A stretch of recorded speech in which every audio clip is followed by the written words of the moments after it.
Hi Capricorn, welcome to third eye tarot. ये एक general love reading है starting 6 March. Video शुरू करने से पहले एक इम्पॉर्टेंट डिस्क्लेमर। वीडियो में बताई गई सारी बातें एक जनरल लव रीडिंग है, तो आप उन्हीं बातों को ले जो आपके साथ रेजोनेट करती हैं। जो बातें रेजोनेट न करती हों प्लीज़ उसे आप छोड़ दें। तो चलिए शुरू करते हैं और देखते हैं कि टैरो कार्ड्स के क्या मैसेजेस हैं आपके और आपके पर्सन के लिए।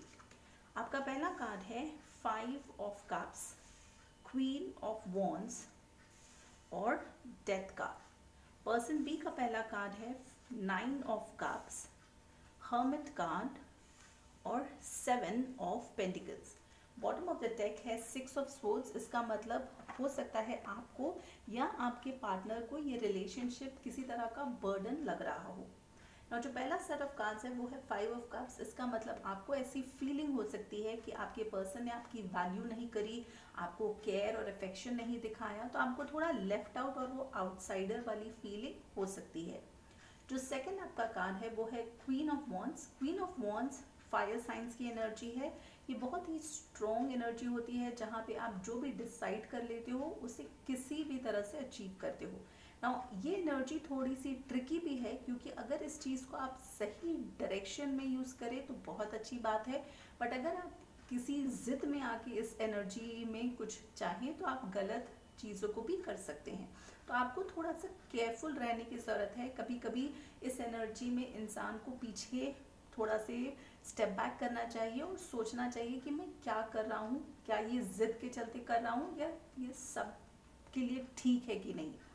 नाउ कुछ केसेस में टैरो में हम क्वीन ऑफ वॉन्ड्स को थर्ड पर्सन भी कहते हैं, तो हो सकता है कि आप अपने पार्टनर के अलावा भी किसी और के साथ आपका रिलेशनशिप हो।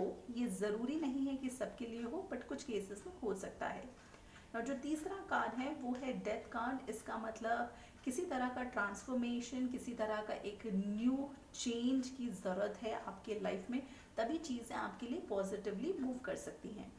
जो पर्सन बी है उनका पहला कार्ड है 9 ऑफ कप्स। इसका मतलब ये आपके लिए इमोशनली फील करते हैं बट बहुत ही ज़्यादा लेजी हैं और एफर्ट नहीं डालना चाहते।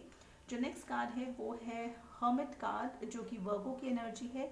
इस एनर्जी में ये पर्सन बहुत ज़्यादा रिफ्लेक्ट कर रहे हैं, चीज़ों को सोच रहे हैं, एनालाइज कर रहे हैं कि क्या चीज़ें करना सही है, जो भी चीज़ें हुई वो सही थी या गलती, तो सब बातों को वो बहुत ज़्यादा ध्यान से सोच रहे हैं।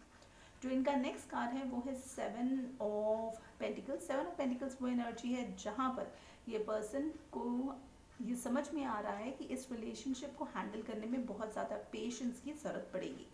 चलिए इसके साथ क्विकली अब हम ये देखते हैं कि इस पर्सन का इंटेंशन क्या है आप सभी के लिए। सो जो पहला कार्ड है वो है 7 of wands, ace of cups और wheel of fortune. 7 of wands का मतलब किसी बात को लेके ये थोड़ा सा डिफेंसिव हो जाएंगे। एस ऑफ कप्स का मतलब एक न्यू बिगनिंग, एक न्यू स्टार्ट जो कि इमोशंस पे बेस्ड हो। और तीसरा कार्ड है व्हील ऑफ फॉर्च्यून, जो कि डेस्टिनी का कार्ड है। तो ये वेट कर रहे हैं ताकि डेस्टिनी या टाइम थोड़ा सा पॉजिटिवली मूव करे इनके डायरेक्शन में। चलिए देखते हैं कि मोनोलॉजी ऑरेकल डेक का क्या मैसेज है आप सभी के लिए। सो जो कार्ड का मैसेज है वो है luck is on your side. ये बहुत ही पॉजिटिव साइन है। इसके साथ अब हम ये भी देखेंगे कि कौन सा क्रिस्टल है जो आप सभी की मदद कर सकता हो। सो जो क्रिस्टल है वो है इंडोसनाइट टेक्टाइट। क्रिस्टल का मैसेज है have you been noticing that things seem to happen unexpectedly, our old injury is coming back to be reviewed. It is time to dissipate the emotional charges and attachment and expectations. As you heal those around you and essentially the planet.